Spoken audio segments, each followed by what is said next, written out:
All right. You guys can still see my screen, right? Okay. Hey, well, welcome back, everybody. While we let people kind of come on in and get settled, I just want to encourage anybody to introduce yourself over chat, if you don't mind. Tell us where you're at, what organization you're with, your name. If you're like me, you're seeing an explosion of wildflowers with a pretty hardcore super bloom we're having out, at least here in California. I'm curious to hear what beautiful spring things you are seeing in your neck of the woods. So sadly today, Shasta will not be joining us. She is off doing some important things at another conference, but we do have some really nice speakers lined up for you, and I think a really good conversation that we'll all have together today.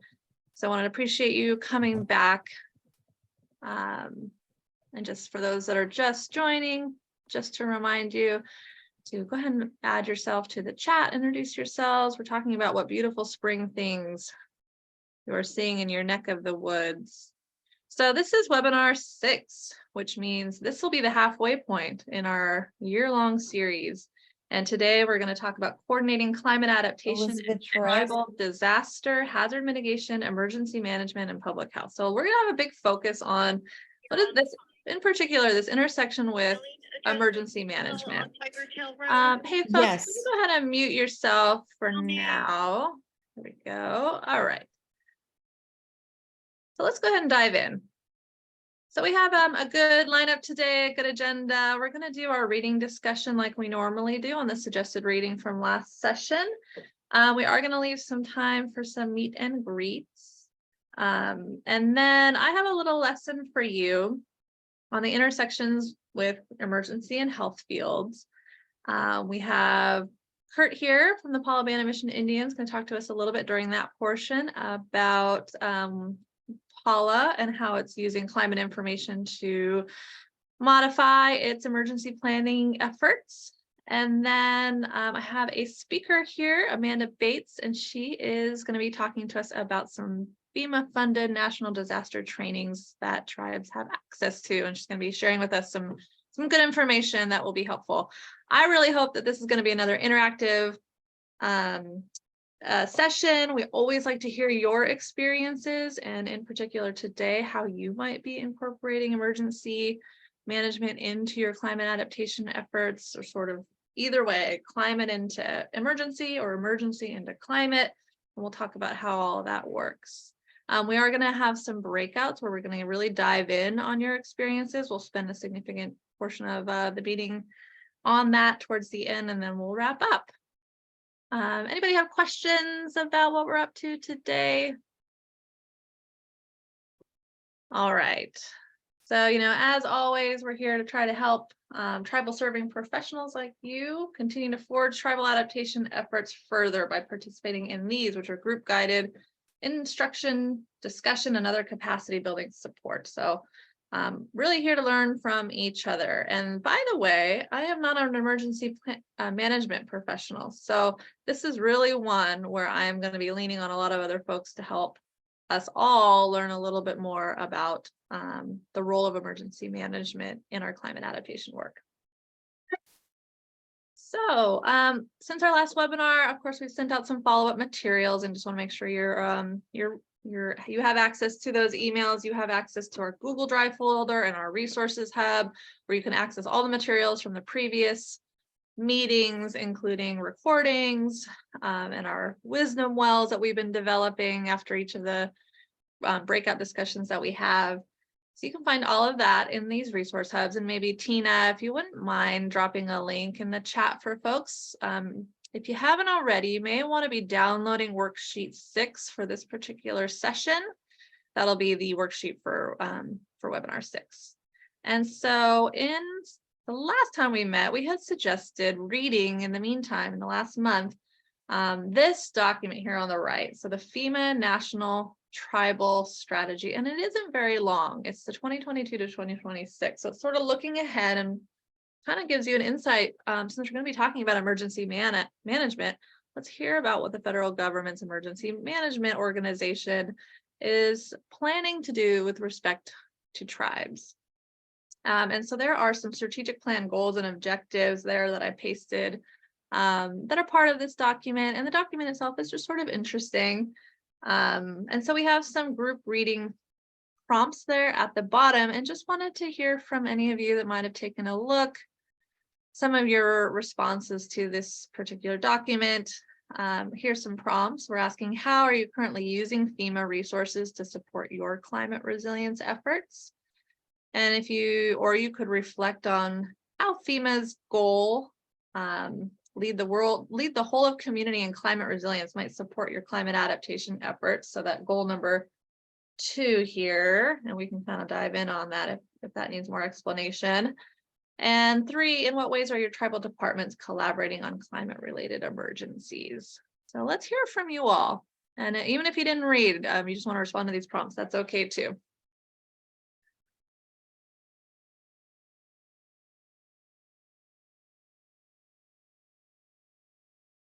Anybody want to kick us off here a bit? Maybe even our friends at Paula. Do you guys want to share a little bit about kind of just FEMA resources? What are you guys using those much at this point?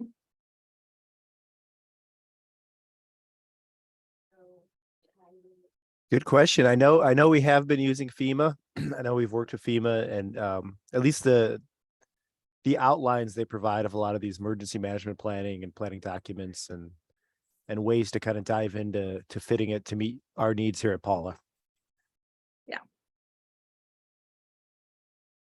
The only thing I can kind of add to that is, you know, I worked on a map where we created like little neighborhoods where we could kind of, you know, break up the entire reservation into like sections and like identify people in these like neighborhoods we created and identify a leader that would help during like times of an emergency.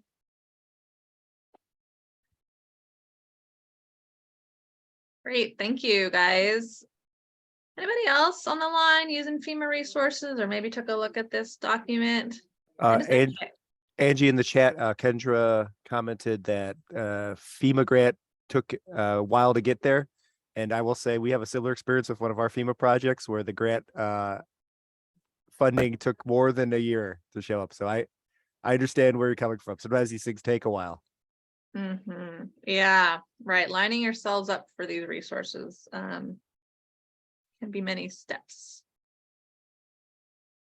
All right. You know, I'm wondering, since we've got some folks from CDPH here on the line too, I don't know, do you all feel like you connect at all with FEMA or with the local, I think, Cal OES?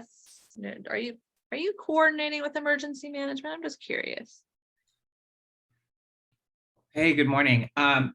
Yeah, so actually we are working on this right now. We often coordinate with Cal OES at the state level, but we have been supporting Tule River Tribe in trying to get their hazard mitigation plan updated and also more reflective of kind of the health vulnerabilities of their tribal members and to better reflect some different climate events that they've had recently, including wildfires and some flooding earlier this spring.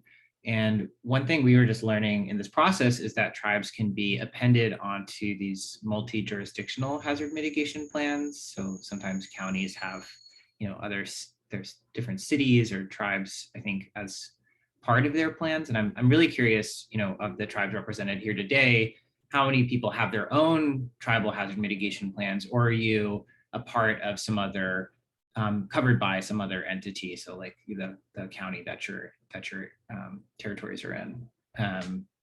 That's, I think, one question that just come up. And you know, as this tribe that we're working with in California has tried to secure some of this FEMA disaster recovery funding for the flood that happened, you know, one of the barriers has been making sure that they have an up-to-date hazard mitigation plan. Yeah, raise your hand or give me some kind of this or emoticon or whatever we can do here in Zoom if you've got if you've been working on a hazard mitigation plan. All right, and I'm sure you have found that to be relevant when it comes to your climate work. Celso, thanks for being here. I see your Yes. hand raised. Yes, we do have the nation has a multi-hazard mitigation plan through the state of Arizona, and in order to allow us to get funding. And we also use the National Incident Management System from FEMA. The part that we use is Incident Command. And so we're trained, several of our departments are trained to have people trained so that we have a major event like a flood. The Incident Command goes into effect. And that means that there's a procedure and a process where we use the FEMA management system to get financial support. I mean, not financial support, but to put different groups like the support group, the equipment group, the financial group, all within the nation so that we can address the emergency response really as quick as we can. It's been very successful. We used it already in several flood events, and we also use it for major events like when COVID hit, we went into Incident Command, and that helped us to get the people their vaccinations. And so it's very useful. The only problem to have is that personnel changes within the department. So you have to keep everybody current. The classes, excuse me, FEMA offers classes in the National Incident Management System and the Incident Command. And so we're having a review in a couple of weeks to start going through again, to training more of our tribal members at the department, program, and at the community level to be actively involved so that if there is a major event, we know what to do. And a good example is that we had a flood, and Rosa came through 2018. I think that's when she came through, and she dumped so much water that we had a major flood event.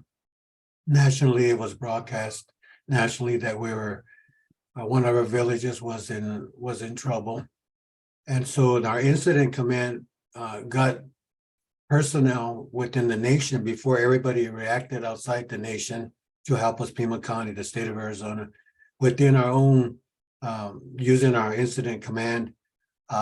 We added 5 layers of sandbag to the top of a earthen dam to keep it from breaching.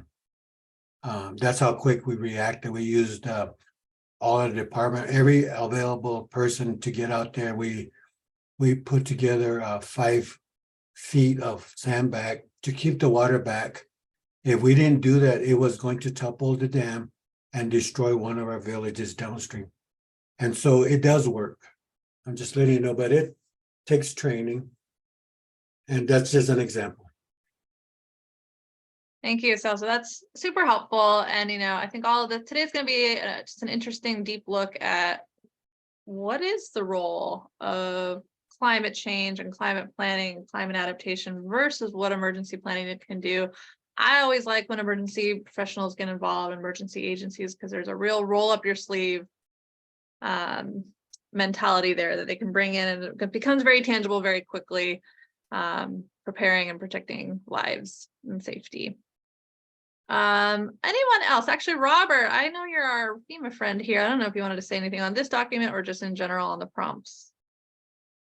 Good morning. I appreciate it. I see hello, everybody. And Jess, my counterpart, is here. She'll stay on for the rest of the call today. Apologize. Yeah, you sound like you have a changing a throat little thing. bit out here. No, the weather's just changing in Washington State. Can't decide if it wants to be warm or cold again. But no, I appreciate the opportunity. I do have to drive a couple minutes because I'm in a major training class that's been going on all week. But just to share, I will say from FEMA standpoint, for myself and Jess, it's two new positions that were created last year from the administration, from White House administration, with the intent for these types of conversations and to hear from our state, local, tribe, and territorial partners what's working, what's not. And we're just excited to actually hear, even if it's something that didn't work, we are excited to hear that, because then we can take that back and we can reflect on it, and we can start to build out the different patterns of equity for that. When it comes to the climate equity side, we are on the response side, so we can only speak to that, but we can help assist and connect you like this in our mitigation preparedness side. And I'll hand over to Jess if she had anything she wanted to add. Thanks, Robert, and thank you, everyone. We do really appreciate the opportunity to participate in these roundtables. I was going to touch a little bit on what Mr. Villegas was speaking to about the incident command system and how that's helped. I know many of you, I think, are in Region 9, and Robert and I are out of Region 10. So that's Washington, Oregon, Idaho, and Alaska. But we've developed in Region 10, just over the last few years, an operations integration training, which serves any of our partners, our state or tribal partners, and kind of learning a bit more about various things. It's a sort of a menu of subjects that we can come and discuss with staff to help them become more efficient, and also enhance the coordination between our partnerships. So things like the disaster declaration process, things like resource requests and how those are processed through our system, and how we get to developing our mission assignments in support of an event. In addition, we do incident command structure training. So that goes into sort of how FEMA's organizational construct is created, and then how that links up with our state and our tribal partners during an event. So sort of what Mr. Villegas was speaking to. We talk about unified coordination and how that works.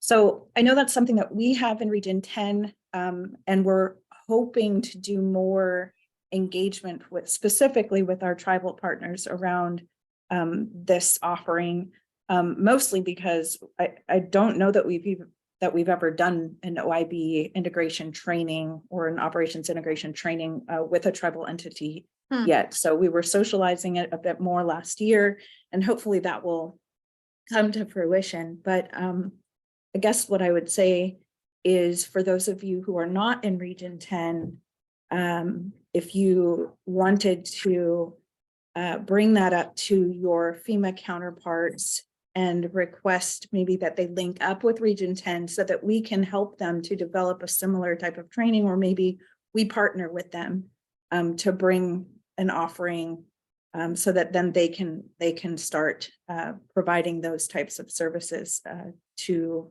you all. You know, as Robert was saying, our positions were created. They were created out of the Justice 40 initiative, and we just started, both Robert and I, in our positions in August of this year or last year. So very new, and the agency is continuing to develop sort of what our path looks like, and what our positions are intended to do. But really, you know, we're looking at this, at least Robert and I, as sort of the sky is the limit. As responders and as personnel within the response division, our focus is primarily on how to incorporate climate resiliency and equity considerations into response and recovery. So that's quite unique. And we know, of course, that most of what people think of when they think of climate resiliency would be probably more on the mitigation and national preparedness and resiliency side of the house for FEMA. And that is something that they are working. And so hopefully over the next year, we'll begin to see more availability, more examples of how FEMA has done analysis on their programs to make changes that affect positive change and really serve our partners in the way that we want to serve them. So I'll stop talking because that was quite long-winded. Well, thank you for for that, Jessica. And, I've been tracking a lot of what's coming out for tribes, and I do see FEMA making a lot of attempts. And so this meeting, we're going to talk about, from a tribe's perspective, how they can be utilizing all of the resources available in emergency management from FEMA, from maybe state agencies, and from their own internal emergency departments. And so let's go ahead and get into it. I'm going to give a little lesson here. And then we've got some speakers to join as well. So just, we always do this. This is some tribal climate health curriculum, just to wet the whistle a little bit on this topic and get you thinking before we have more conversation. So we've said this before, in attempting to protect health from the impacts of climate change, there are a lot of ways that tribes can do the planning that they need to prepare themselves. And it usually is this two-phased process. And so public health has an approach, climate adaptation, that field has an approach, emergency management has an approach. There's usually some assessment that occurs. And maybe in public health, that looks like a community health assessment. In climate adaptation, it looks like a climate vulnerability assessment. In emergency management, it looks like a hazard mitigation plan, some sort of assessment of risk or threats or hazards. And then usually follows with a plan, and a plan is attempting to address those vulnerabilities, risks, threats with strategies. And so you might see a community health improvement plan if you're in the health sphere, or you might use a climate adaptation plan if you're in the climate sphere, or an emergency management plan or emergency operations plan in that sphere. And all of you can have one of these, you can have all three of these, they can intersect with each other. And sometimes what I like to just encourage is, it was the case, and this is changing, that emergency management often did not reflect climate projections into some of its planning efforts, which made it very difficult to develop strategies that were really keeping future climate conditions in mind.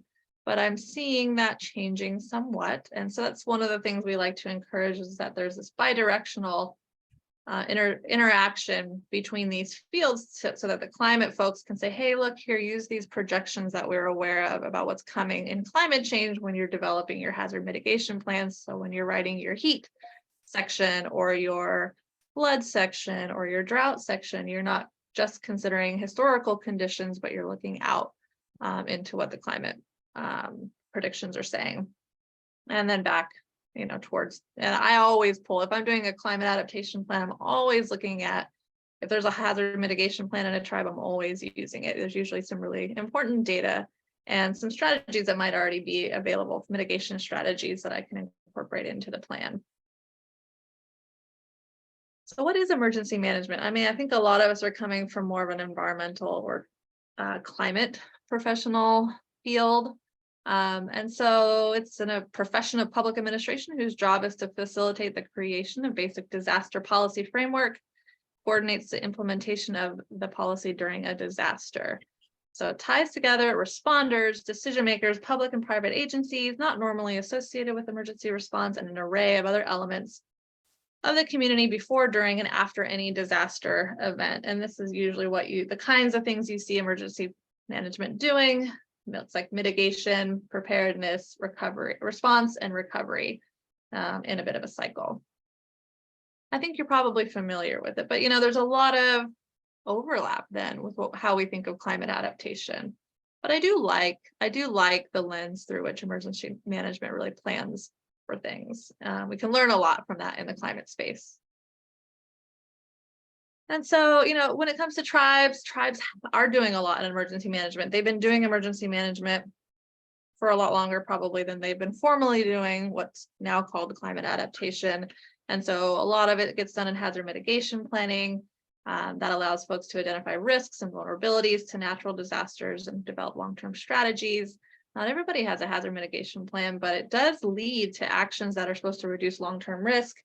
And a FEMA-approved hazard mitigation plan is required for receiving certain types of non-emergency disaster assistance and are approved for 5-year periods. And anybody feel free to add to or correct anything I'm saying here, but I think that's why a lot of tribes know about the hazard mitigation partially because it's just a useful plan to develop and partially because it really is necessary to get you in line for some resources.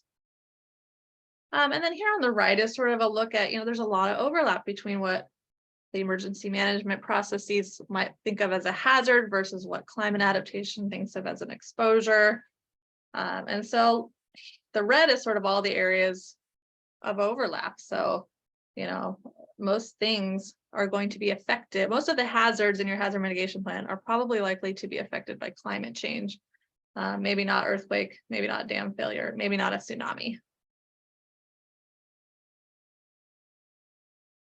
And so just for your reflection, you can be thinking, how do you project future probability within mitigation planning efforts? And have you, those of you working on climate adaptation, have you been invited in by your emergency department folks? Maybe you are the emergency department folks. I've seen that a lot, where there aren't two separate departments. It kind of gets hoisted onto the environmental department.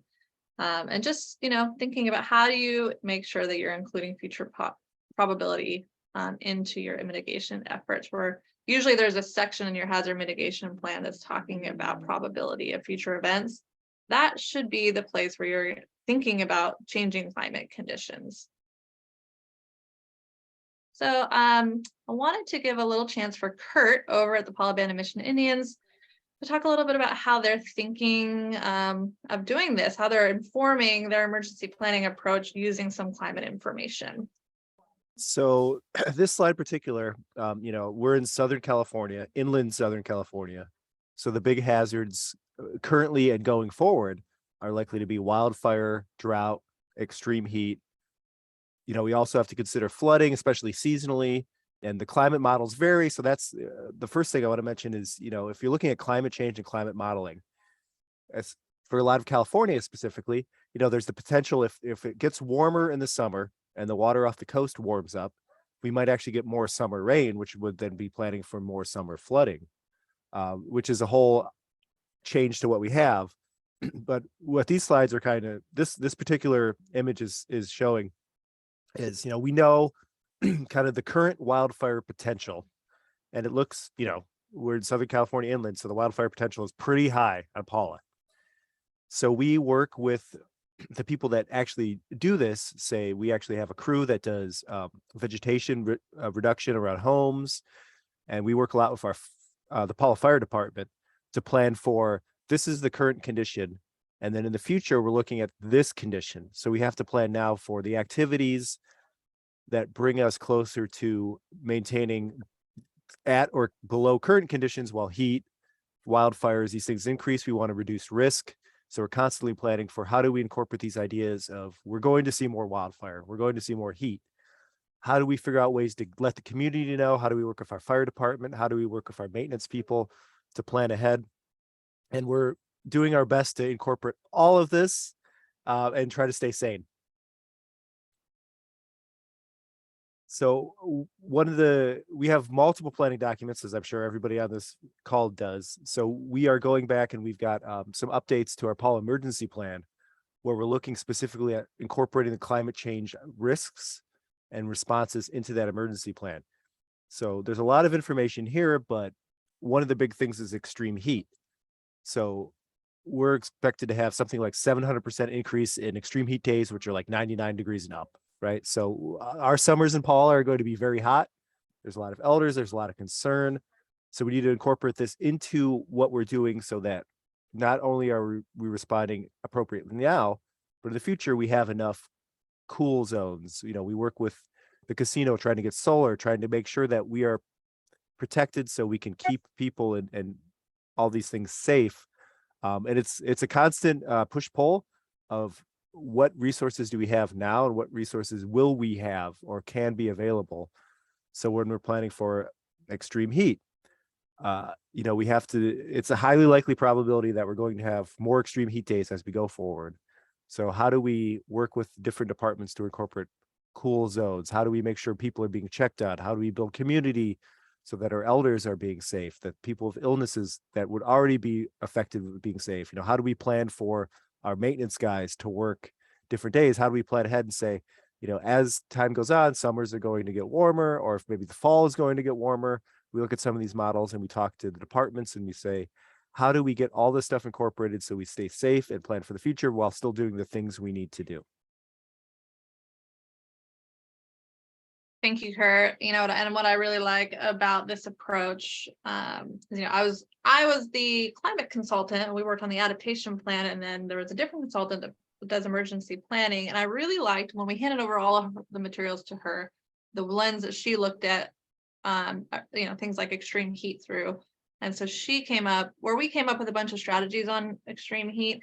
She's come up with phases, and it's really going back to that lens that emergency management likes to look through on readiness, preparedness, response, recovery, and just what they would do in terms of these different phases.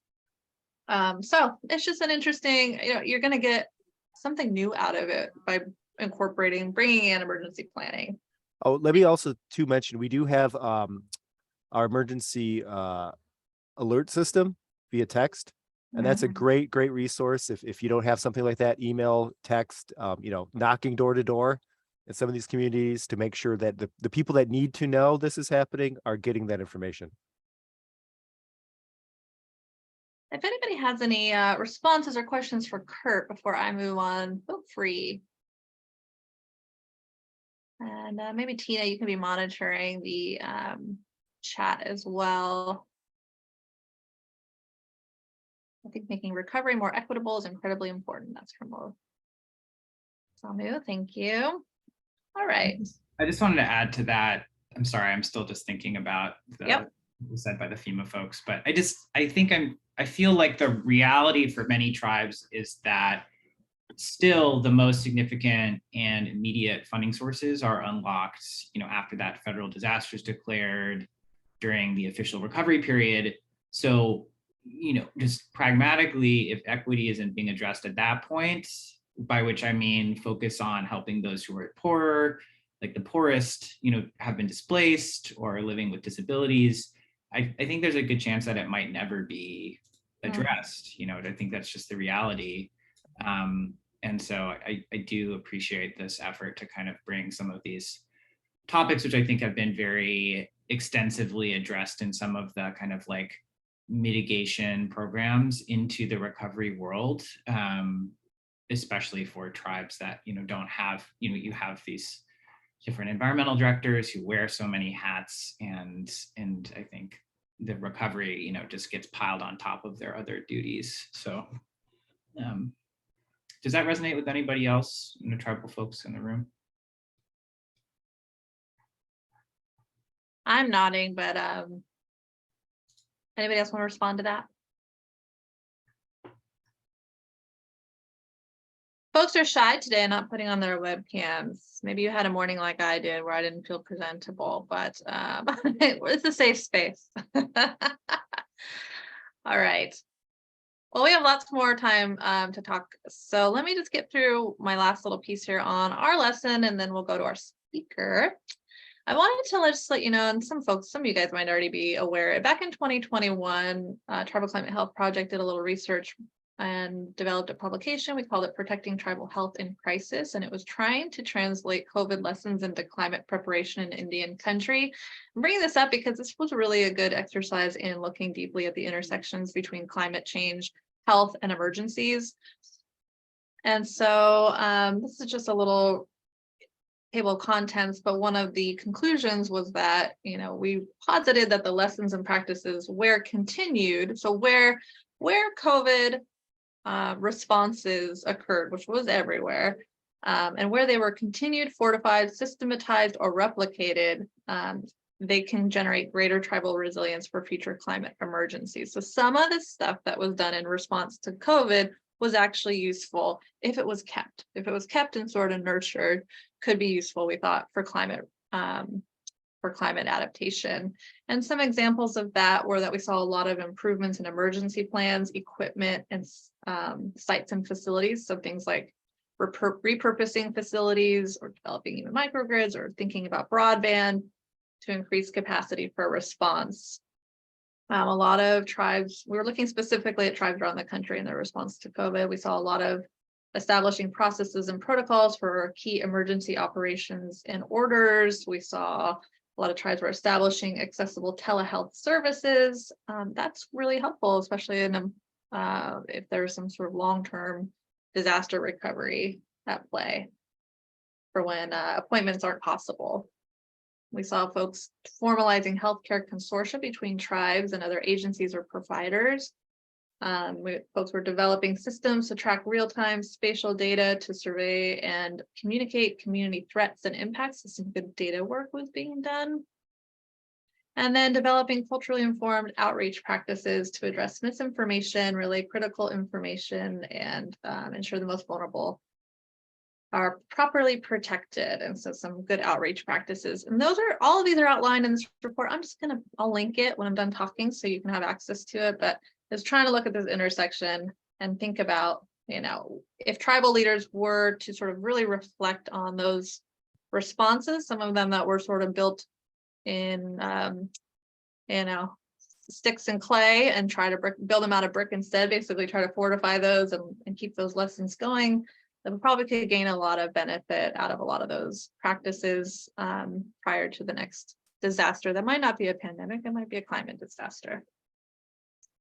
Okay, so that was it for what I wanted to share with you. And now we have our speaker, and I'm really pleased to invite Amanda Bates here from the National Disaster Preparedness Training Center to talk a little bit about some support and assistance that's available to tribes. So thanks for being here, Amanda. Thanks, Angie. Like Angie said, my name is Amanda Bates, and my official title is Course Delivery and Development Coordinator. But I saw the comment in there, 5% other duties as assigned. That is 95% of my job. We're one of the smaller centers, so we all wear a lot of hats. I've been with NDPTC now for about 8 years, so I can talk about some of this stuff. So go ahead to the next one. This is just a quick overview of our mission. We originally started with a focus on coastal and island communities. And as we became part of the NDPC, which I'll explain, we expanded more because that's a national FEMA project. So it's under NTED. We have to be applicable to anywhere, state, local, tribal, territorial, anything. But we did start with a focus very much on vulnerable communities, including islands and coastal folks who are affected disproportionately by climate concerns.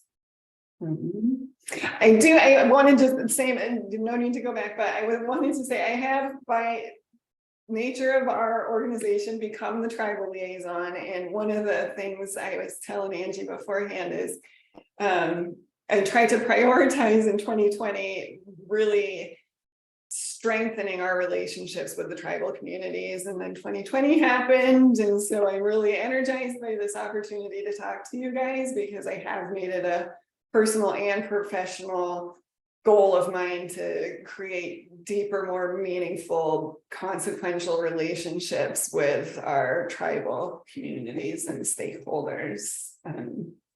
We are part of the National Domestic Preparedness Consortium. So this is a 7-member consortium. I didn't list us on here, but each one of us, it's a federally funded grant. We go through the congressional approval process every 2 years. Each one of the centers has a very specific training lane, ours being natural disasters and climate resiliency. These other folks, so Center for Domestic Preparedness, they do all hazards training. One thing that's really cool about them is they have a fully functional hospital, so they can run full-scale exercises at their center. And they are a residential facility, so if your training needs meet their training capacity, they will bring you to their center. They will pay for you to come there. I probably should have mentioned, because this is congressionally approved, everything is at no cost to any of our state, local, tribal, territorial hosts. Never costs you anything to host classes or to attend classes. All of those are paid through the funding we get for the centers. LSU, those folks are more of our law enforcement guys. They handle that stuff. A lot of this is self-explanatory. NERC, they're with Texas A&M. They do a lot of cybersecurity and crisis communication stuff, but they're definitely known for their cybersecurity. And then they also do a lot of special events, security training. CERTC, they're in, they actually, it's kind of cool, they actually have trains to do exercises on real live, what was a functional train previously. CTOS, New Mexico Tech, that if you want to, if your lane is dealing with explosives, you can go to New Mexico Tech, Socorro, and actually they will blow things up. That's what they're known for. As I was listening to you guys, this one didn't make it on here because they're not technically one of our consortium partners, but the Emergency Management Institute in Emmitsburg, they also are, they're full-blown FEMA, but they do a lot of the foundational emergency management stuff. So they do the ICS training. They have PIO, Public Information Officer, Advanced Public Information Officer. They do a lot with the exercise training, the exercise and evaluation program, kind of stuff like that. So again, another one that if you're interested in emergency management training, that's a good resource. And I'll drop some links. I put together some links that I'll put in the chat at the end. So the next slide, these are the two that have a real strong relationship with our tribal communities. CDP and Anniston, every year they do a tribal training week that's dedicated specifically to tribal members and their representatives. They just had one last month, and I was able to actually attend it for the first time, and it's very moving. It was really a powerful experience as a non-tribal person. Kelby Kennedy, she's the National Tribal Affairs Advocate for FEMA. She was there the whole time, and they ended up doing it was originally slated as a 1-hour listening session that they were going to do in the dorm area, and there was so much demand that they upped the time to 2.5 hours and moved it to the auditorium.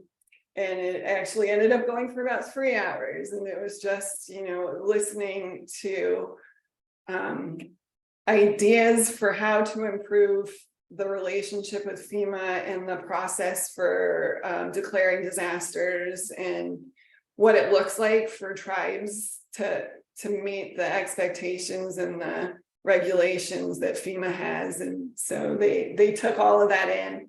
They're going to have a lot more talking sessions and focus groups on that throughout the year. So I'll look and see if I can find links to those as well. And then Rural Domestic Preparedness Center, they're not officially one of our partners, but they are unofficially one of our partners. As the name suggests, they work with our more rural communities, and they actually have these 2 classes on here that are specifically created to support tribal communities and tribal nations. They've taken those classes. The first one's been to, let's see, I wrote a note, 8 states, and that one includes skills necessary to detect, effectively respond to, manage, and mitigate all hazards, threats using the whole community approach. And the other one they haven't done as frequently, but they've been to New Mexico and California with the isolation and quarantine response strategies. But they are especially, their courses are designed and developed for rural jurisdictions and communities. So therefore translate to being beneficial really to tribal communities as well. So now we can talk more about our courses here at NDPTC.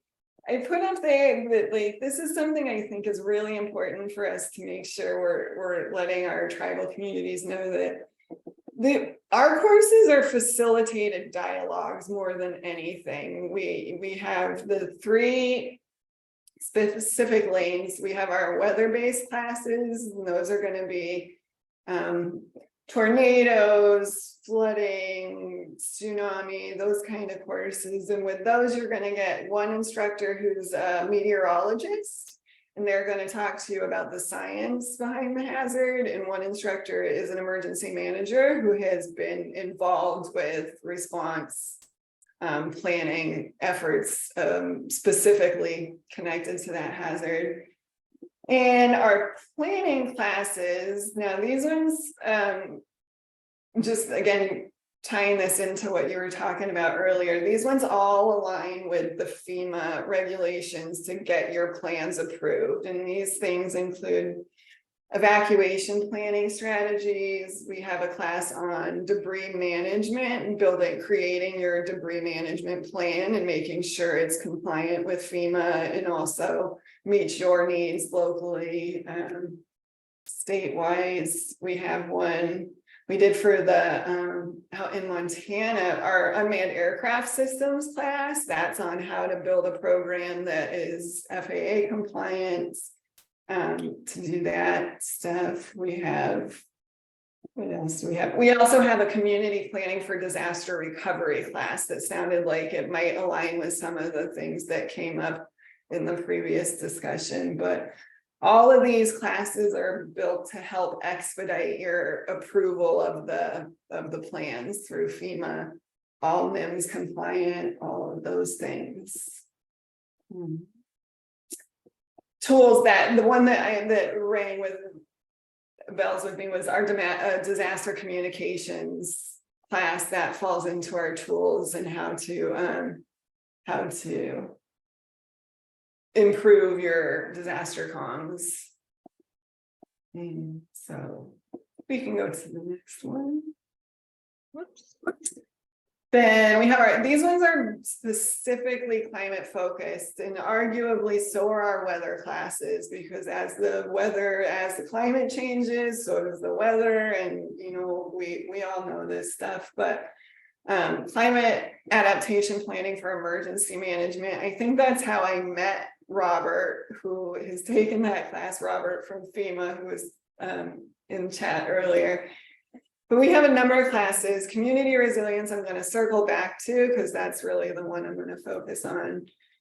And then these 2 are new: mitigating hazards with land use planning and nature-based solutions for mitigating hazards. Those are very much taking things back to what tribes mostly already know and how to incorporate them back into practice with your communities. And then we have the coastal hazard series. The one that I think resonated with me in the conversation was the coastal hazard and vulnerability assessment tools. We partner really closely with NOAA and the National Weather Service, and they helped us create this class that uses completely open source software mapping tools so that you can look at what your community is going to look like as things continue to change and progress as far as sea level rise and drought and those kinds of things. So it's a mapping class, but it incorporates all of those ideas. Now we get to the kind of fun part, I guess. This is the one this is our probably most you were good, the Kivalina, sorry. Yeah. So just a quick background. Kivalina is a tribal settlement on a barrier island. It's 8 miles long and 1.9 square miles of land and about 80 miles north of the Arctic Circle. It's only accessible by airplane or boat. There were no paved roads on the island when we went there. It's very much dependent on, members generally make their livings by working for the tribal corporation, the town, the tribal store, and fishing, whaling, hunting. And in Kivalina, they're getting a whole lot more sea storms, are becoming more intense, more frequent, causing more erosion. And the picture on the little map of Kivalina, that it's hard to see from here, but it's map showing this is where the shoreline is now, this is where we expect it to be in 2030, and that's really impactful. It's shrinking. It was 53 acres in 1950 and down to 23 in 2005. So you can go ahead. Oh, and the other thing important to note here is that in 2000 there was a successful relocation referendum for Kivalina. Well, you can go to the next one. So this is it. I'll circle back, but we the class that we just did in Kivalina was our community resilience class, and that was the one that I said I'd explain more on. So the focus of community resilience is to integrate risk and community-based collaborative strategies into the planning and programs that help communities assess their risks and vulnerabilities and introduce resilience strategies. So that's the class we ended up doing in Kivalina. And I wanted to know how we got invited there. This was slightly before my time with NEPTC, so I needed to interview our instructors to get this information. But we're based in Hawaii. Our operations are based in Hawaii, and Kalani, he's a kupuna, an older native Hawaiian, and he's very active in the community. And he was at a Rising Voices forum discussing the impact of climate change, and tribal leaders from Kivalina were there, and they were voicing their frustrations about that no one was listening to them and that they weren't being supported. And Kalani said, NEPTC will come. If you ask us to come, we will come. And so they asked us to come, and we sent Kalani, James, and Allison. Allison is the one who's important to remember here, but we had 16 participants complete the course. A lot of them were, FEMA has us put you into certain disciplines, but the noteworthy were, we had elder council members there, we had the town administrator, the fire chief, and lead hunters and whalers.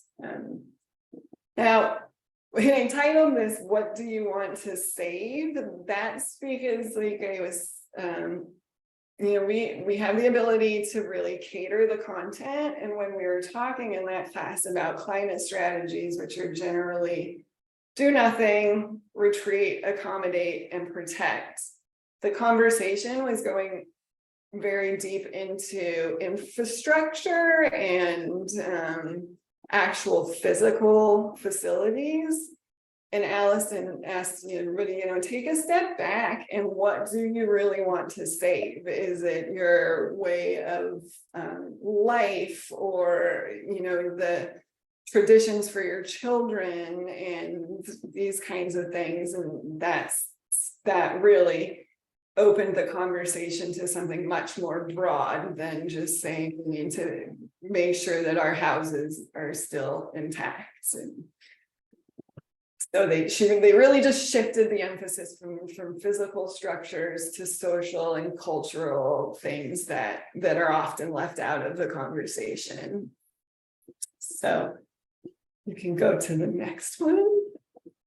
So then what was promising about that, Allison posted on her social media, and she's very active in the community as far as she's a floodplain management and those kinds of things, coastal specifically. But she posted on her social media that she'd had this amazing opportunity and this amazing experience in Kivalina.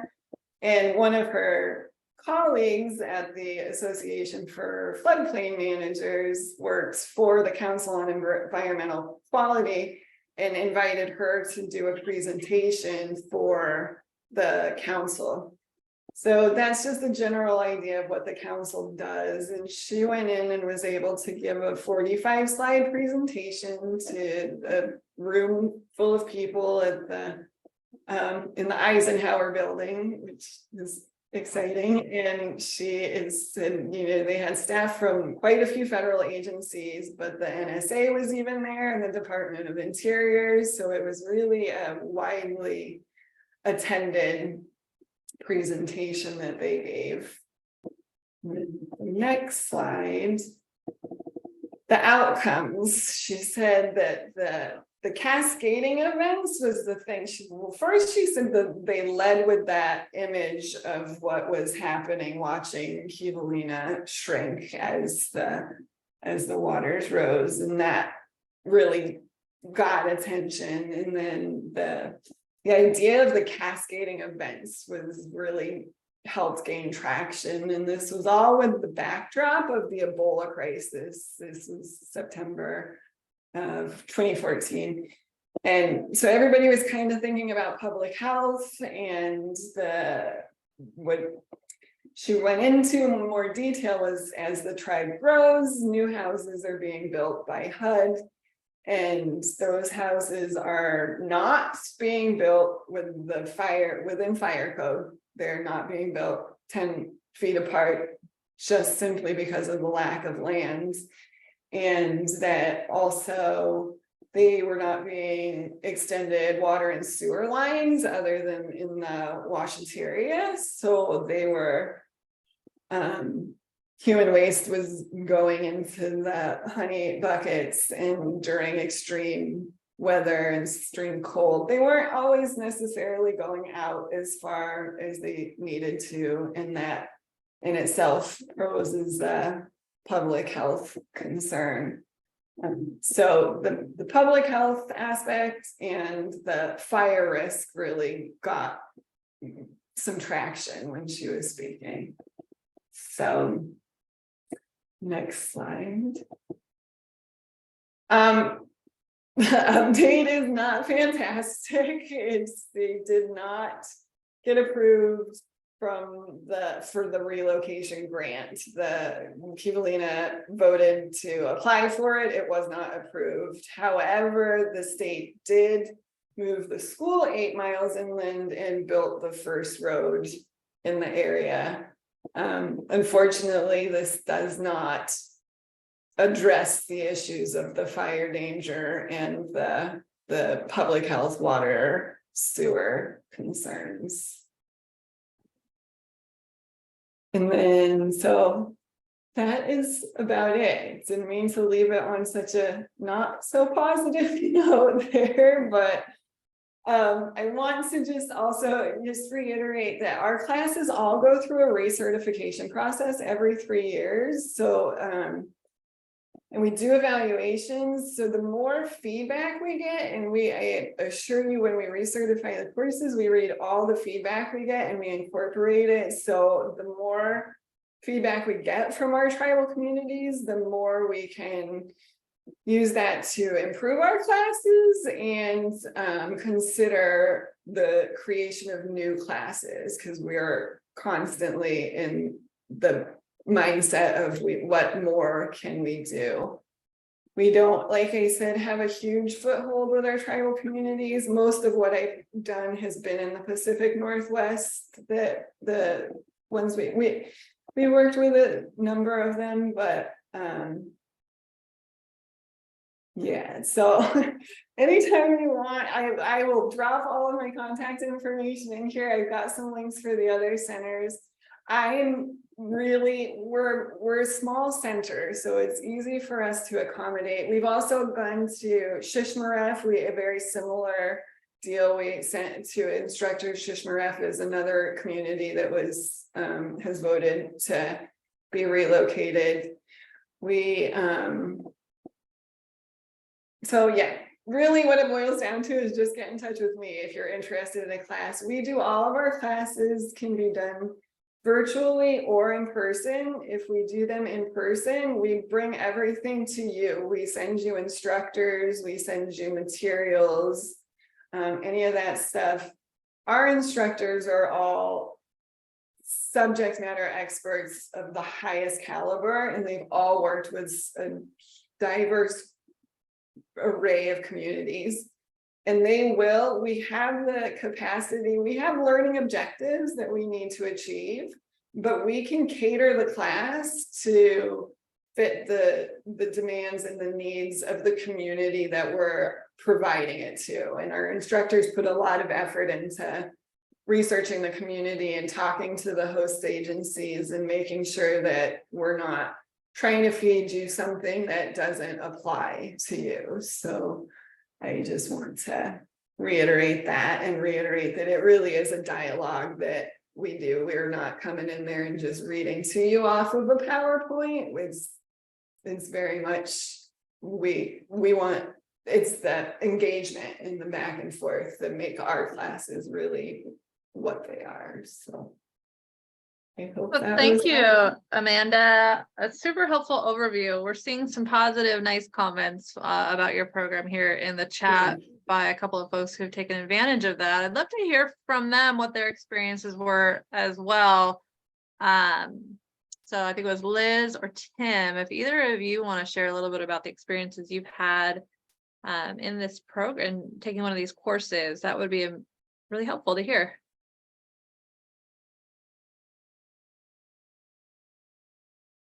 This is Tim, Great Rancheria. I took one of your AWR classes. I think it was last year, the year before. And I forgot how I hooked into you guys, but somebody had it either on a webinar or put it out, maybe even our FEMA Region 9. But it's great to have kind of a specific viewpoint towards disaster preparedness, hazard mitigation training. And I thought the class was great. The content was perfect. The timeline for training and the instruction was really fit into my schedule. That we were able to do it virtually, even with time zones, because I know Hawaii's 3 hours different from us. It worked very well. So I'd highly recommend it to anybody that wanted to take part in it, and it was free. So it's perfect. Thank you. Thank you so much. And I can also put anybody that wants to go on there. We have a newsletter. We do not spam you. It goes out once a month and we just tell you what's new, what we've got out there. But when we do them virtually, we do them in the afternoons because of the Hawaii difference, but we break our 8 hours up into 2 4-hour sections. So we make that pretty easy for you. And our instructors have really embraced I can't speak highly enough of our instructors. They're just all so passionate about what they do, and they've gone above and beyond to make the virtual experience as productive as it would be in person. So don't be put off by the idea of another, somebody talking at you on Zoom, because it's not like that. So thanks. Thanks, Tim. I don't know if Liz, if you're still there, if you had anything you wanted to add to that, feel free to chime in if you do.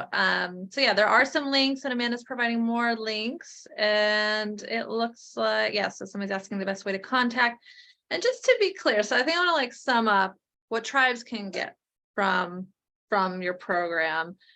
I mean, it's you hear training and you think kind of what we're doing, which is there's this remote training and you participate in it.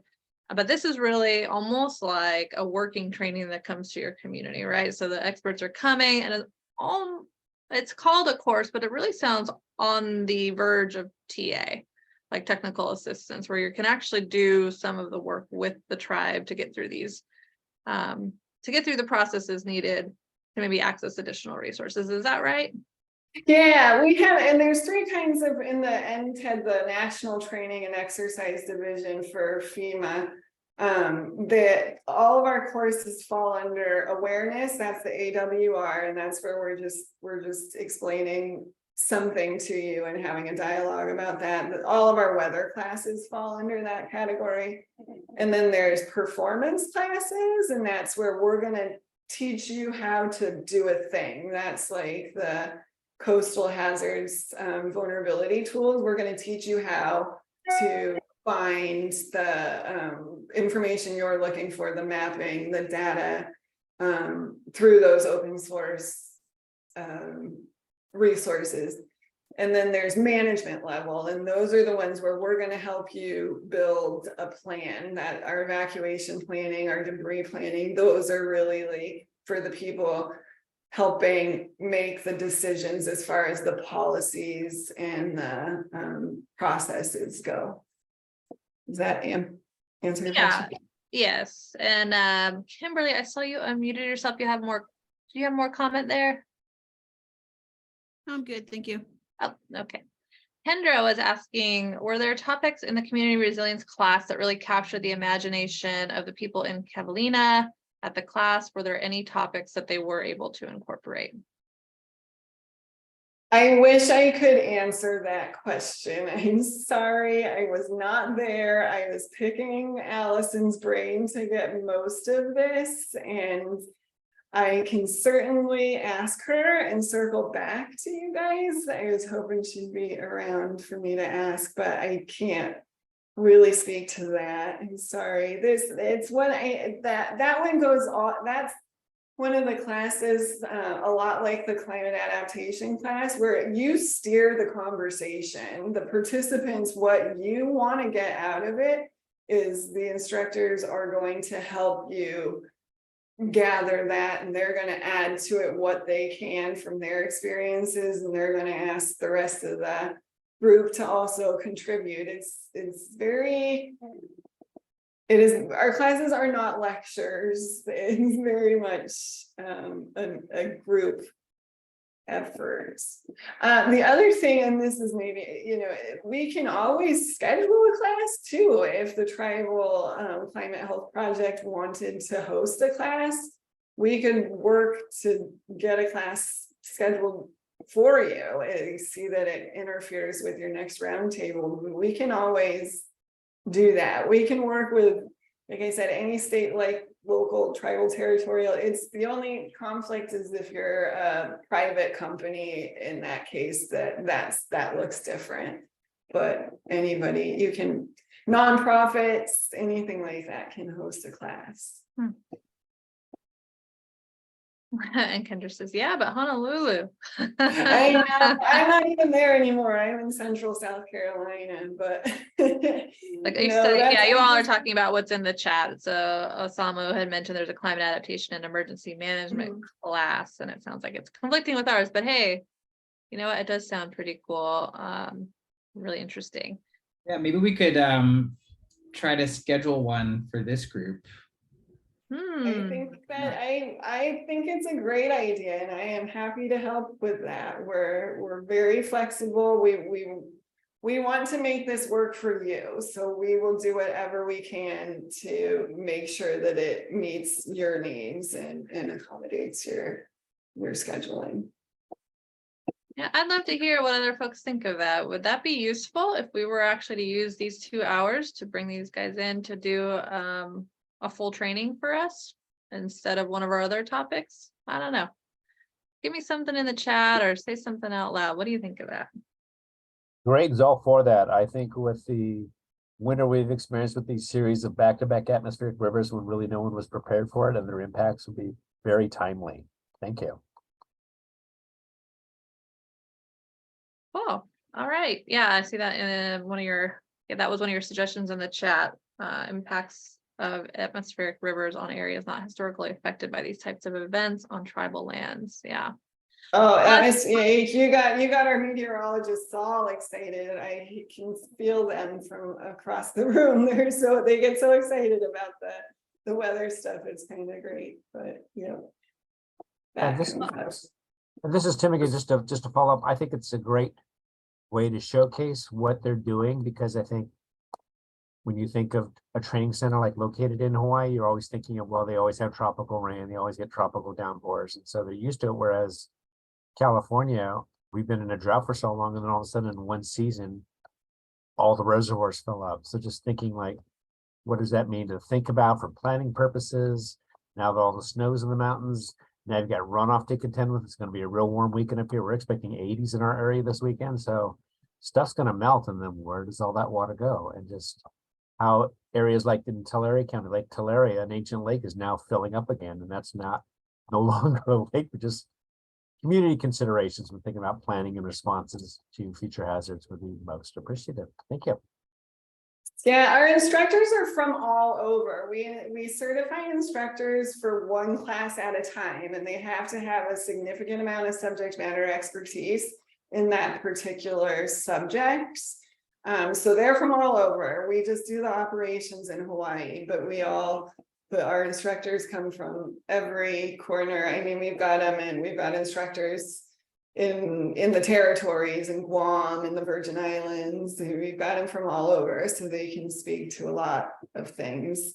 And I see the question in the chat, and absolutely, we do take ideas, suggestions for examples to focus on. That's one of the things our instructors reach out to our hosts before the class when they're starting to prepare and ask if they have special considerations or examples that they'd like to focus on. When we do it for a specific, it's a little different in the virtual ones when we're doing it for the entire country at any point in time. But when we have a very specific area we're focused on, it's a lot easier for them to drill down into what's worthwhile. And I think I failed in my nervousness to mention this, but as tribal nations, and the sovereignty of tribal nations also allows us to get a little bit more outside of the norm too. So we can, and you don't have to go through the normal process. You go straight to me. It doesn't have to go through your state or your local or anything like that. So that's just a little piece of information to know. Well, this is really interesting to think more about. And I think Tribal Climate Health Project probably has a lot of ways to collaborate with you on a variety of different, we could co-host lots of different things. We've got summits coming and webinars and various things, a whole future training getting planned. So why don't we coordinate offline and see what we could do during this session, during these series, and then beyond. I would welcome that. That would be fantastic. And I really appreciate everybody listening to me. I got a little nervous, so I gone a little fast, but no, you were great. Thanks so much. Does anybody else have any last comment here before we move into our breakout? All right. Well, thanks again, Amanda. Feel free to hang around for our breakout. It would be continuously interesting to have your input here, because we have some good topics to discuss. So I imagine everybody's minds are spinning around all the things and all the ways that you can try to incorporate emergency management into your climate adaptation efforts, or vice versa. So we want to talk about that. We're going to break out. I think with the size we're at today, we just need 2 groups. So we're going to do one breakout discussion. We'll make it a longer one, and we want to give 25 minutes, unless people feel like done sooner. We can always close out earlier. Let's do 2 groups for 25 minutes, and we'll do a report out afterwards. And these are the prompts we want to talk about. So the conversation is going to be around intersections with emergency management and health. And here are some of the questions we are inviting you to discuss. So in what ways is your tribe leveraging the resources and expertise of hazard mitigation, disaster, or emergency management as part of its approach to climate adaptation? Then another one is, if you have a hazard mitigation plan or emergency plan, in what ways does it consider the health impacts of changing climate conditions? Another one is, as climate conditions worsen, what other ways might you coordinate with internal tribal emergency staff on climate emergencies to safeguard health? And then the last one is, what successes have you had coordinating with outside emergency management agencies on climate emergencies to safeguard health? So it's the last 2 are, how do you coordinate internally, and how are you coordinating with outside agencies like FEMA, or maybe your state health department or somebody else? I mean, not your state emergency department. And then if you, as we talk, if you think of resources that are good to share, and we'll include in our wisdom well after this, you can always put those at the bottom. So Tina, would you mind in the chat just dropping the URL for the mural board? And I will pop that up on the screen here. I think, let's see. Sorry, give me a minute. I wasn't quite ready for that. So follow me over, guys. You can just put in a name that helps us know who's who. Into mural. You can always scroll in. We're just going to have 2 of these groups, and these are all the prompts I just mentioned. And so Tina and I are both going to facilitate a breakout room, and we'll help to take notes, but you can always grab one of these Post-its, drop, or just double click, drop a Post-it and type in whatever response you have. But really, we're just going to have a dialogue talking through these prompts. Were you able to find that URL? They're making me re-sign into Mural, so give me a Here, moment actually, here. I got it. Okay. There we go. Everybody should be able to go ahead and pop into Mural now. And Tina, whenever you're ready. So we're going to let folks, I think we're just going to shuffle them in to their breakouts. Okay, 2 breakouts, and you'll get shuffled into one or the other, either with Tina or I, and we'll give ourselves about 25 minutes for this discussion. That was a fast 25 minutes. I don't know if it felt that way for you all, but we needed more time somehow. We always need more time. All right. Well, why don't we, all we wanted to do is sort of get back together and share out a little bit of what we had chatted about. I had to do mine in a separate doc. Tina, I don't know. I just couldn't edit the mural. So I've got it separately. But maybe, do you want to go first in the mural and kind of talk about what your group discussed? Sure. So the first one, in what ways is your tribe leveraging the resources and expertise? So it was discussed how it's kind of like new at the state level, kind of incorporating more so of climate adaptation stuff.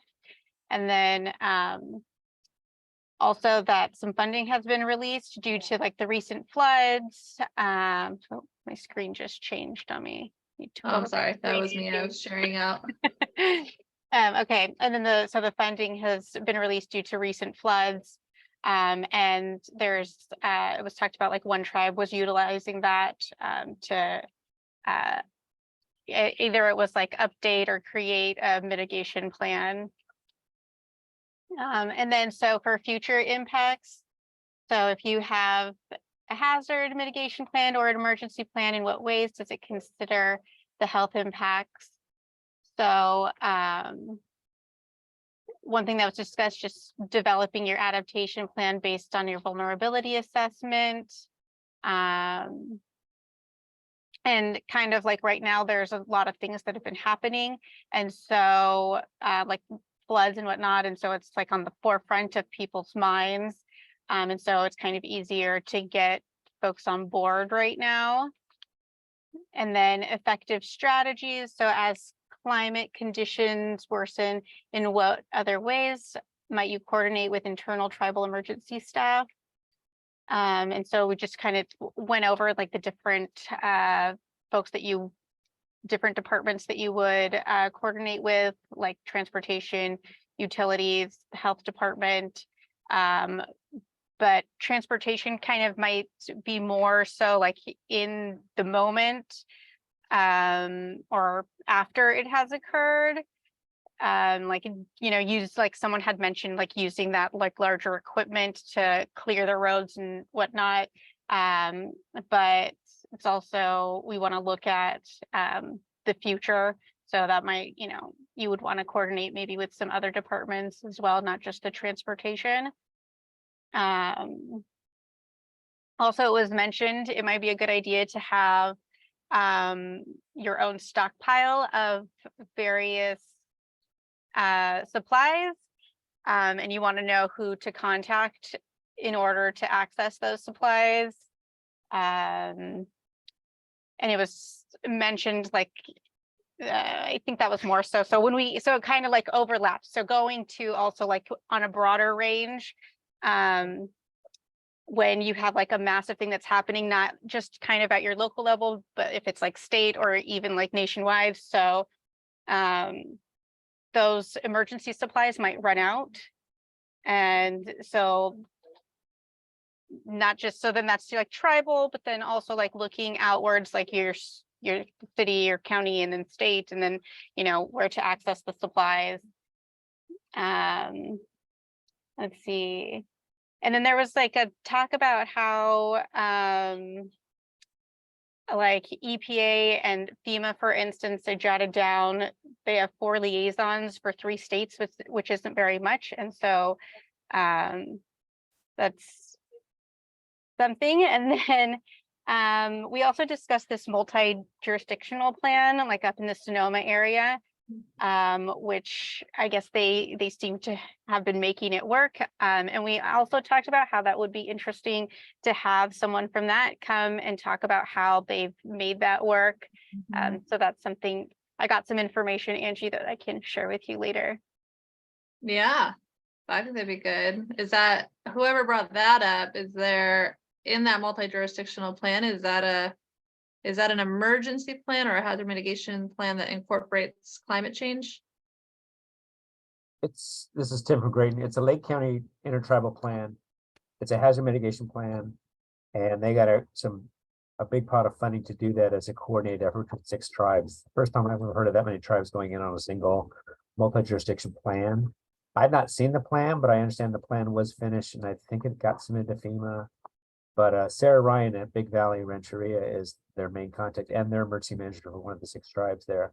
And I think she'd be a great person if we could invite her to a future call and talk about just what they went through with that as a planning perspective, and then what kind of climate components they were sure to incorporate, because they were looking at drought, and then they got hit over the winter with even snow up there and all those other related issues, power outages. So on top of big wildfires they had going back to 2015, that really hit the area pretty hard.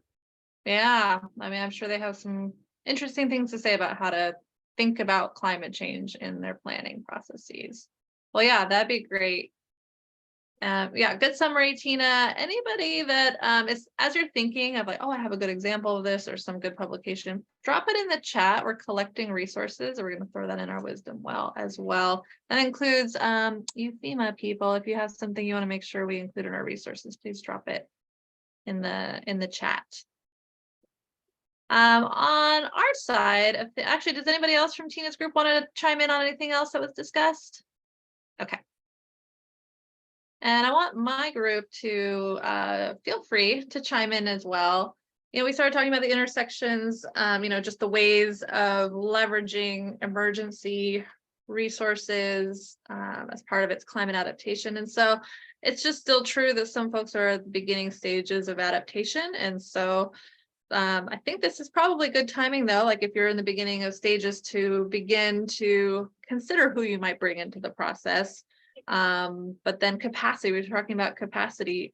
Is there capacity to do any of this? And in particular on emergency planning, tribes are at all sorts of different levels of capacity. You might have very few that are at the very sort of more, they have a formal maybe committee, a professional in an emergency role, or a team or a department with formal plans. But that's pretty rare. Most tribes, it's a bit confused right now, where you might have one department that's inherited emergency planning and is attempting to do it as part of a much broader set of things that they are doing. And so we were hearing about Kendra and her efforts on climate adaptation, and there is a hazard mitigation plan in her case. It was led by the Justice Department, and with a lot of work with the Transportation Department that has a lot of the equipment needs that are necessary. And her department, the Environmental Department, has a role in it, but thinks of it as mainly a subset of climate adaptation. So just different perspectives from different departments and how they look at and work with these hazards. And again, though, no, on her team, no emergency professionals, and just there is an emergency committee. That's what we're talking about. Like, yeah, that's one thing I've seen a lot of tribes do in the absence of either formal staff or department for either climate adaptation or emergency planning. They might develop a committee that kind of handles all those things, made up of multiple departments. And then we're talking about hazard mitigation plans. In what ways does it consider health impacts of changing climate conditions? And I think it's still pretty rare for hazard mitigation plans to really, within tribes, to really deeply look at changing climate conditions, but they're starting to. And so some tribes have pretty limited hazard mitigation plans that might look more specifically at some of the most, risky hazards. Kendra was talking a little bit about hers. It's really focused mainly on road flooding, and maybe could do more to look at some of the cascading effects of flooding, like septic overflow. And then, just we're talking about the point at which it might get really necessary to look at, like when is the moment when you're doing an emergency, like a hazard mitigation plan? Should you think about climate change? And it's probably when you're looking at historical data, right? Looking at historical data, taking that time to say, well, let's not just assume the trend line is going to continue the way we have thought it would since 1950, but we know that trend line is changing. If it's, we're going to see more floods, more heat, more wildfire. Planning for that is really key. Projecting that is really key so that you get your urgency, your timelines, and your strategies down in the right order. Then we started talking a little bit more about the need for communications internally and just having appropriate communications and alerts, and hearing more from FEMA just on the kinds of resources that they have to offer to communities that are trying to get their emergency plans in order. Anybody else from my group want to make sure I didn't miss anything or chime in on anything we didn't get to?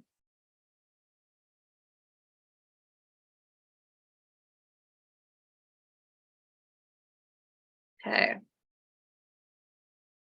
Well, those were good conversations. Like I said, if you have any other resources you want to make sure gets included in our wisdom well, we would love to have it. Final thoughts here. Just some of you heard the whole, today's training. Curious if there's any sort of big takeaways that anybody's, you're going to go back, you're working on your climate adaptation. What might you think about a little differently based on what we've talked about today?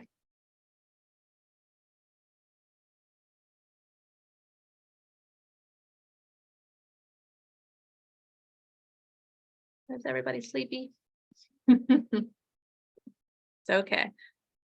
I'm gonna try to get my slides back up here. Okay, well then let's go ahead and wrap up. I want to say, Andy, would you mind if I ask one question? Sure. I guess I'm wondering, for folks who have considered doing this before, if you wanted to make updates to your tribal mitigation plan to add some more kind of climate and health related concerns, would you necessarily need to do that as part of your 5-year update? Or I see just like this comment in the chat about like a climate supplement to a plan, but how would you think about that in terms of like a local or a tribal hazard mitigation plan, adding some kind of more details that doesn't necessarily need to be timed with that 5-year update? I think we're just, I'm working with a tribe that's realizing there's a lot of climate vulnerability that they have that's not in there. And, maybe regardless of kind of whether or not FEMA likes their plan, I think that's something that they've recognized they want to do. Jessica, is that something you feel like you might like to respond to?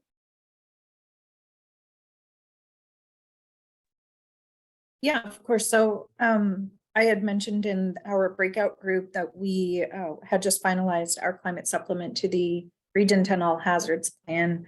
And I'd be happy to share that as soon as I have the final PDF version for everyone to look at. It was the first project Robert and I took on when we started our positions, and it was, we kind of just invented it as we went. But there was so much data and analysis and information collection that went into it. And it was really to focus on climate impacts and how they're changing our environment in emergency response, and then also to go into support of, you know, increasing climate literacy across the board within emergency management. So, you know, I think like this discussion about incorporating climate into any of the deliberate plans or mitigation plans, you know, it's new, I think, for everyone. And Robert and I just kind of went through this process, and we will be we bumped up the start of our rewrite to the actual all hazards plan to July. And I think that was like a year bump. I think we weren't supposed to start on that project until later in 2024. And the idea of that will be to ensure that we're basically baking in climate considerations and climate equity considerations into that deliberate plan. So I don't know that I have an answer, but what I would say is that we would be happy. We've done some presentations with a variety of groups. We did presentation at the mitigation summit that was held by the Region 10 Mitigation Division a couple of months ago, kind of talking about how we went through the data collection and analysis process to create this document. So if that's something that would be of interest to the group, we'd be more than happy to share. And like I said, I'll make sure that, like Angie, I get you the document and it can be distributed out just as an example of some of the ways that we can begin to do this. Thanks, Jessica. And Osama, I imagine it could happen either way, right? I've been part of processes where it happens at the 5-year mark. And you know what it takes? It takes somebody probably from the environmental department to say, hey, use our adaptation data in that exact moment, assuming they're not in charge of it. All right, well, we are at the end of our time. Osamu, thank you. That's a good suggestion for next time. So let's talk about our next meeting. If you have time after this on a worksheet 6, we have a little bit of take the time to take the reflection questions, or just take note of anything you want to make sure you take away from today's session. We have some suggested readings for next time. Our focus is intended to be on pursuing funding, conducting advanced planning to prepare for adaptation project implementation. We'll talk to the FEMA folks and kind of see where we can plug them back in at some point. But that's the plan, and we are looking for speakers. Osama, thank you for that suggestion. I will see what I can get from Tribal Resilience, but I do have some folks on my end that I can bring up as well. And then I would love to hear from tribes that are participating in these trainings. If anybody feels really excited about their ability to pursue funding and would like to share their experience, we would love to have you. So just reach out to me after this. Our reading for next time on that topic is going to be the White House's bipartisan infrastructure law tribal playbook. Mainly want you to know that it exists, because a lot of what the White House is, a lot of what the federal funding coming out is actually just well articulated in this playbook. And then there's another one here, similarly, how the Inflation Reduction Act helps tribal communities. You don't have to read all of them, but just know that there are these guidances to try to help tribes understand what came out of those 2 big infusions of stimulus dollars, the infrastructure law and the Inflation Reduction Act. So we're just going to talk about that a little bit at the top of next meeting. So with that, thanks everybody for being here. Thanks to our speakers, and we will see you May 18th.